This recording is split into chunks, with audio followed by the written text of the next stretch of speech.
Welcome back, boys and girls, ladies and gentlemen. Of course, an exciting new venture is on the horizon. So today, we're going to be meeting the team and having that all-important first game as Southampton manager. So as you can see, I have skipped up to the QPR game, and I've already gone through sort of the tactics and set that all up. Of course, you guys know how we play, right? We play exactly the same way, no matter who we manage, because it is our winning tactic that we've made from day one. But let's introduce you to the team, and so we get a good idea. Now, one thing I will say with regards to Southampton, a fantastic youth setup. And look at some of these youth players that they've got. We could only dream of getting youth players like this one day at Oxford City. So a very good move for us. I think it's going to do wonders for our career. It's a sad day, of course. We had a lot of good memories of Oxford City, but things have to change and we have to move forward. For some reason, the dog just got petrified by something at the back gate, but we're fine. We have to move forward. We have to go and do what's best for our career. And I think any manager in that situation would have taken this job offer. And if you remember right back to very episode 1, we have to put the manager's decision at the forefront of what we do. One thing that is a slight concern being here at Southampton, however, is that they currently expect to fail FFP, which isn't great because they're not meant to make more than a £15 million loss. And they're currently on course to make a £68.7 million loss. So we need to generate an additional 53.7 million in order to comply with the regulations. So we might have to sell a few people, or alternatively, feel free just to take some from my budgets, right? Because if we actually have a look at the budgets that we've got here with Southampton, they are absolutely incredible. So let me show you, just to give you an idea. So wage budget, 1.5 million, as we saw obviously on that interview. Again, haven't used all of that, or they're not using all of that. And currently I've got £43 million sitting in our transfer budget. They've already spent 54 million this season. And if I'm honest, I have no idea what they've spent that on. So no wonder why the previous manager was sacked. But without further ado, let's get introduced to the team and see what our first starting 11 for the game against QPR is going to be. So in goal, we've got Filip Stankovic. He is a decent Premier League standard of goalkeeper, which is obviously good for us. He is our number 1, and he will be playing the majority of the games for us. Of course, I hit back and it takes us all the way off the tactics screens. Make it make sense. You may have noticed as well, this is being recorded after the last official update for FM26. What that means is, of course, we're going to carry on our Rags to Riches playthrough here, but all eyes now turn to FM27. And I want you guys to start hunting out there to see what teams in the National League North or South do you want to see me take on in FM27? Where do you want us to start? Let me know in the comment section below. Then in terms of the centre backs, we've got Ibane Boat and we've also got Totti. With then the wing backs coming in as Pedro Lima and also as Clement Akpa. Clement Akpa wants to leave. He was unhappy when we joined. I said, look, if a £10 million offer comes in for you, I'll consider it. He said, yeah, no problem at all, boss. But for now, he starts as one of the best left backs at the club. We've then got Patrick Osvej in the centre of midfield, alongside Flynn Downs as well. Again, Flynn Downs wants to leave. So again, it'll be someone at the end of the season we'll replace. And then we've got Tinanji Lenges. Of course, you may be familiar with him in real life because he is Man City's midfielder, currently playing for Southampton. So not a bad calibre of player to be had, a good Premier League player. So there's sprinklings of some really good players in this team. Obviously, the other managers just hasn't got them to click. We've then got Edon Segrova, a Kosovan international, 87 caps, decent Premier League player. We've also then got Ibrahim Osman on the wing. Again, good championship player. So they've got really good players. And George Hurst leading the line, formerly at Ipswich Town, as you can see here. And those who have watched the series may have realised we played him when George was at Ipswich in one of the cups. In terms of the bench, it pretty much picks itself. This guy probably will start for us. Amin Nabizanda. He will probably start for us as and when he becomes back fit. Looks like he's one of the best wingers in the club. Good Premier League player. So, you know, he will be starting as and when. Also, we have got Rodrigo Bentancur, currently obviously playing for Spurs. He, again, is injured, so again, probably will be a player that will go straight into the starting 11 as and when he's back at full fitness and passes that fitness test. Other than that, some really good youth players. I won't go through them all individually, but if you want me to go for a youth deep dive, I will. There's a couple of players that really have sort of caught my eye with regards to youth. He is not one of them because he's 25. But as you can see here, Sam Taylor, 2-star winger currently, so good for Sky Bet League 2, could potentially be a decent Premier League player, and some really good stats, especially for 20 years old. But again, like I said, I'll show you them specifically if you want me to go through a deep dive. Look at the physical attributes for this goalkeeper though. Absolutely incredible. 17 passing on a goalkeeper. Is that really what's needed? I don't know, but at least it still looks good. It's a bright green stat. Let's get in to the team. Let's get in for that first team talk as Southampton manager and see if we can go out there and win our first 3 points. I'll catch you in the dressing room. So here we go. The team sheets are in. I won't go through the Titan 11 because, of course, we have just gone through that. But what we will do is show you, obviously, what we're saying to the boys. I think, realistically, I want them to go out and impress me. You know, go out there and prove to me that you deserve a place in my team and in my starting 11. I've picked you guys on merit at the minute, and those that have typically already been playing. Yes, fair enough, it may not be the system that you're used to. If I can see the right attitude, the right adaptation, then of course you have a position to play within my squad. If you don't, then you're on the chopping board. We need to sell players, we need to rebuild, and I need to make this my team. So it could be that you are out of the club. But let's get the game underway. 0-0. Player instructions. I'll just quickly show you this for the wing back. We're using pretty much the same player instructions that we used to use at Oxford City because, of course, it worked well there. I know this is a little bit of a different calibre of team, but the fundamentals all still stay the same. We work hard, we press hard, we squeeze out the space, and we look for the width to come from the wingers and the fullbacks to be able to get them dangerous balls into Hurst. And hopefully, Hurst will be a number 9 that we can be proud of, like we had been with Francis and, of course, with Hugill over the last few seasons. But so far, 13 minutes played, it's been all QPR to start with. 64 possession for them, 34 possession for us right now. But that's not a problem. We know sometimes with this formation you do give up a little bit of the possession, which is absolutely fine. It's what you obviously do with it when you actually have the ball. And Doumbia there, Dembele there with the long range effort, and Stankovic had it completely covered and let it go sailing past for a goal kick. I'm going to encourage the boys. 23 minutes played. We're starting to find our feet a little bit, find a little bit more rhythm into the game. 45% possession now. 1 shot for us, none on target as yet. So that's a little bit disappointing that we're not really getting any shots. But hopefully, as the game builds and we start to get more and more fluid in this formation. Remember, this is a brand new formation. The players have only had 1 training session with me on the Friday, and then it's straight into game day. But George Hurst there with a lovely little bit of a Cruyff turn, takes everyone on, kicks a shot away and wins a corner. Hopefully that is what we're going to see more of from him. That was absolutely a lovely build-up play, if I say so myself. But a free kick on our own half. Pedro Lima doesn't really get the ball off that we would want to see. But let's just keep pressing here. Let's close them out. Don't give them any space. Dembele here tries to take on his fullback. Does do well, because the midfielder doesn't really track back very well. And then, oh, that was an error. An error from the fullback. Basically passed it to Richard Kone. That's not what you want to see. We've been here 5 minutes and you're doing absolutely horrible mistakes like that. Who's number 6? It wasn't even one of the defenders. It was a central defensive midfielder. Not what you want to see. I'm going to give the shout to demand more from the boys. We're Southampton. They're in the Premier League last season. They should be doing better than this. Especially being 20th in the league anyway, from where we've taken over. But Totti here with the free kick. Or is it Totti, sorry.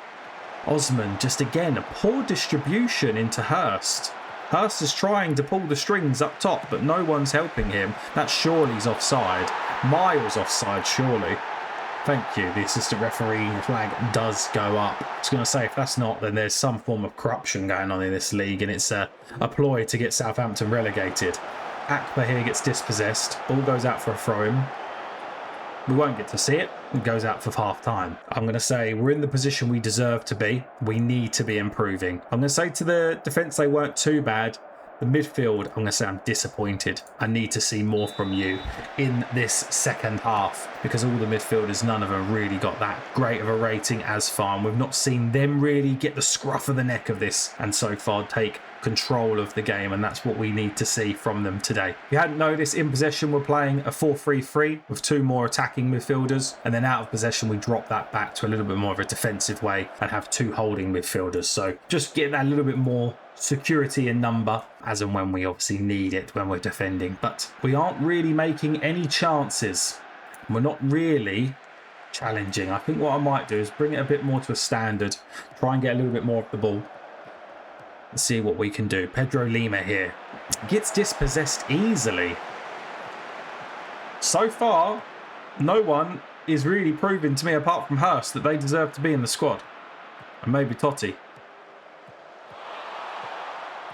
But they're playing it around us with absolute ease. Stankovic there manages to get a hand on it. It goes out for a corner. We won't see it. I'm going to encourage them again. Free kick in here. And who is that to? I might be seeing why they were struggling, because I'm not being funny. If this is the type of way that we've been playing, then no wonder why they are in a little bit of a dangerous and precarious position, and which is why I've been brought in to try and solve this. But the fullback just gets absolutely turned there. Luckily, the goalkeeper turns it away again for a corner, and it goes out, but we won't see it. The subs have come on. Hopefully, we can maybe try and get a little bit of a... He's lacking match fitness, but I want to try and give him a couple of minutes just so we can try and ease that a little bit more. Brown brings down Pedro, so we are going to have a dangerous free kick in a dangerous position here. Ball in. Hurst is there. Oh, it gets tapped in. We'll take it. Patrick has just put it over the line. We'll take it whatever way we can. A point is better than losing in our first game. But of course, who knows? We might be able to go on and get the winner. We're going to go to positive for the last few minutes of the game just to see if we can maybe try and get that winner. Our assistant manager wants us to waste more time. I've said absolutely not. There was a massive exodus of coaching staff when we joined, so that is something that I have looked at doing and sort of replacing, and as them staff members come in, I'll let you know who's coming in and what positions. But let's see if we can get the last minute winner. Oh, can we? Oh, he was offside anyway, but I think if he was fit he probably would have hit the target. But a draw, not terrible, not the best, but we are away from home. I'm going to say I'm proud of what you've done to salvage the point. Deep down, I mean, we would have rather have won, but a point is a point nonetheless, and it puts us up to 19th on 21 points. So what the plan will be, I will probably play over the Fulham and the Wrexham game. Actually, no, we're just going to play the game straight after. We'll see the Fulham game, because then we get to see 2 games straight away with the new team. Just to bring you back ever so quickly, Lee Carsley has come in, or he's going to be coming in as our assistant manager. Good player ability, good player potential, and elite people management, and also likes to play the same style that we do. So I thought it was a no-brainer bringing him in. He wasn't associated to a club, so we're going to bring him in as our new assistant manager. So here we go. We are at the Fulham game. Nothing else exciting has happened off camera. We will, of course, keep an eye on how Oxford City have got on. They did lose their game against Portsmouth in the end, 2-1. It would be nice to see them stay up, but obviously not to the detriment of us staying up. So hopefully when we're up here, we can go, yeah, as long as they are safe, then we'll be happy. So we're at the Fulham game. We're not going to make any changes to the starting 11, if I'm honest. I think we're just going to pretty much keep it as it is. One change that we might do is we might bring Wood in just to keep it fresh at the back. He is actually the current captain of Southampton. I didn't want to change that because I didn't want to upset anyone, but I think for now, we will bring him in. What I might do actually as well is just change the right back, because then that does give us a little bit of flexibility at left back. Do we change that because he's tired? Yeah, I think we will actually. We'll swap that around and we'll change that just to be safe. But other than that, I say we're not going to make any changes and then I go on and make a couple of changes. But I think other than them changes, we're not going to make any other changes. I am going to take him off the bench though, so he can have a little bit more of a rest, because as much as it was nice getting a few minutes into him, he's not fit. And I don't want to risk another injury. As you can see, the squad is absolutely massive. That's one thing I forgot to show you, actually. Wissa, on £81,000 a week, he's pretty much taking up the whole Oxford City budget. Just him. £81,000. It might be worth even trying to play him, try and get some money worth from him.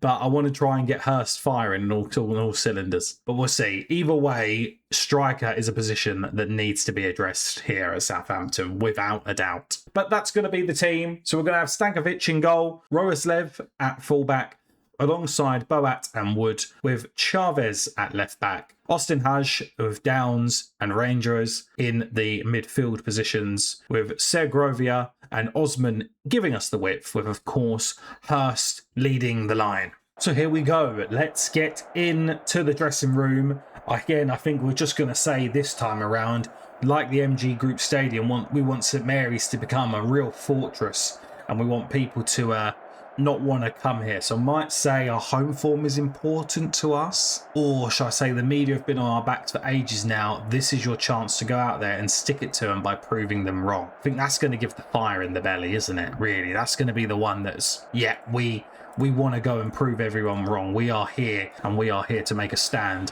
in the Championship.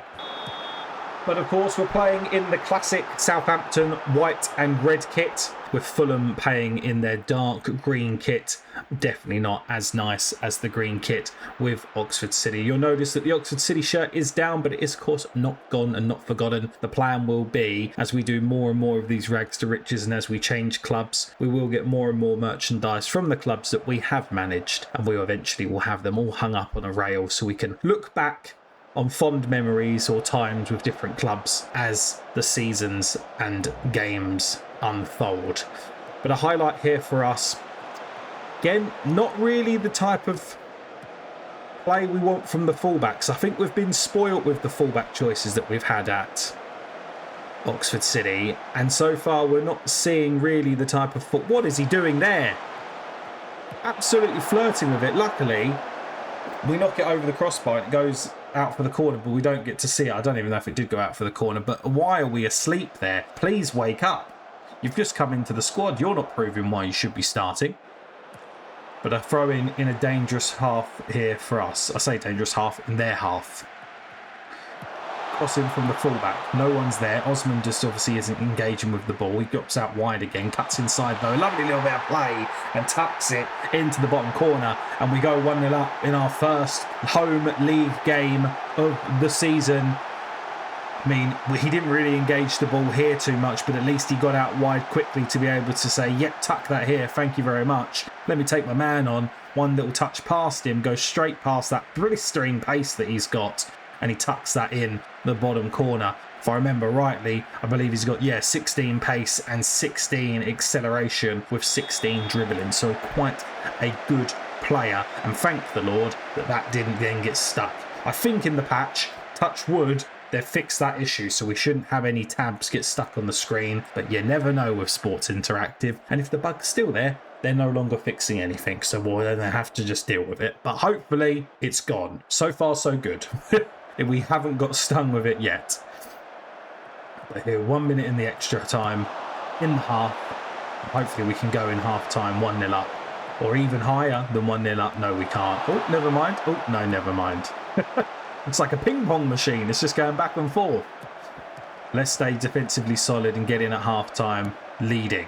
Long ball over the top, goalkeeper comes for it, smothers it, and there you go. That should be the whistle for half time. We're going to address the team. Things are going well, but I know you're capable of even more. We are going to make some subs. So we are going to bring Wissa on, see if he can actually, prove why he should be paid as much as he's being paid, because I think that's absolutely ridiculous if you ask me. We aren't going to play him as an inside forward. We'll change Pedro Lima into just a winger. And other than that, Do I want to make any other subs? I don't know if I want to change it too much because it's not working. Seems to be going okay. But in the same breath, you obviously have to bear with me as well, guys, while I look at some of these players because, of course, I don't know them all inside and out in terms of their natural positions. So if you do see me clicking on it, you're just going to have to bear with me. I've only just moved here, right? Give me the benefit of the doubt. We're not doing a Tommy Tuchel and just going ultra defensive and bringing on 2 centre-backs. We're bringing on attackers to make forward runs. Well, then again, I don't know how many forward runs Wissa's going to make with his 8 pace, but hey, at least he'll be an absolute nuisance up front, you hope. He'll be bullying them centre-backs left, right and centre. We're going to praise the boys. 1-0 up. 55 minutes played. Pretty even on the stats. Well, we're mainly dominating, but pretty even on the possession stats. XG of 1.13. It would be nice to maybe get 1 or 2 more goals. Just, of course, our first game at St Mary's. Get the home crowd really behind us. But for now, you know, we'll take it. As long as we don't go and concede, then we'll be fine. We just need to prove that we can also grind out a result. So we are going to make a change now because he is getting absolutely shattered. He's going to come off as well. What we'll do is probably put Azza there. And what we may do is instead of inside winger, he'll change him to an inside forward. Because I do like having an inside forward that can then play off of Wissa, especially if we almost use him like a bit of a target man and have that long ball outfield. Fulham here with the highlights. 78 minutes play. We get in, we tackle and win back the possession nicely. Pedro Lima plays it back across to Wissa. What can we do with it here? We don't do much. Again, the big name stars, or who you think are the big name stars. I had to pause then because I didn't know if that was flying in the top corner. They aren't that good. They're giving the ball away a lot. It's probably the issue here. They've got too many bigger name stars that they've brought in that think they may be a little bit bigger than the club and they just aren't really performing how you would want them to perform. And that's kind of what I'm noticing at the minute. Wissa there with the header away. 88 minutes played here. Let's just stay defensively solid. What we are going to do is now go for a classic tactic and we are going to time waste. We're going to drop it to a standard passing and also drop the tempo down ever so slightly. Goal kick out to the fullback. That's the instruction that we like to see. Again, just playing it between ourselves and we run into traffic. Again, a player that's potentially decent Premier League and he's just not performing like that and then we go and concede. From a silly individual mistake. Just get rid of it. And it looks like we're going to draw our second game on the bounce. So it's going to be 1-0. Looks like Oxford City scored a late minute winner in the 94th minute there from Sol Gordon. But look at that. We was absolutely all over him. And one mistake cost us. I'm going to say I'm not happy with your performance out there tonight. And I can't actually tell him that his mistake has cost us, but it was his mistake. We saw him give the ball away. Concentration and adaptability is the problems that we seem to be facing with some of these players. But that is for me to fix and for you guys to watch us fix on this journey. So there we go. That is going to conclude our first full episode as Southampton manager. As I said, the plan will be to skip forward up to the Swansea game so then we can see the Swansea and the Oxford City game in the next episode. Of course, if anything else exciting or interesting happens, I will fill you in at the start of the next episode. But I hope you've enjoyed. Don't forget to hit that like button. Subscribe if you're new around here. You may have just seen we've just taken over for Southampton. You may have clicked on the video. Subscribe. Watch the journey unfold. And also, don't forget to go back and see how the journey started as well. But thank you for watching. I'll see you in the next one. Bye-bye for now.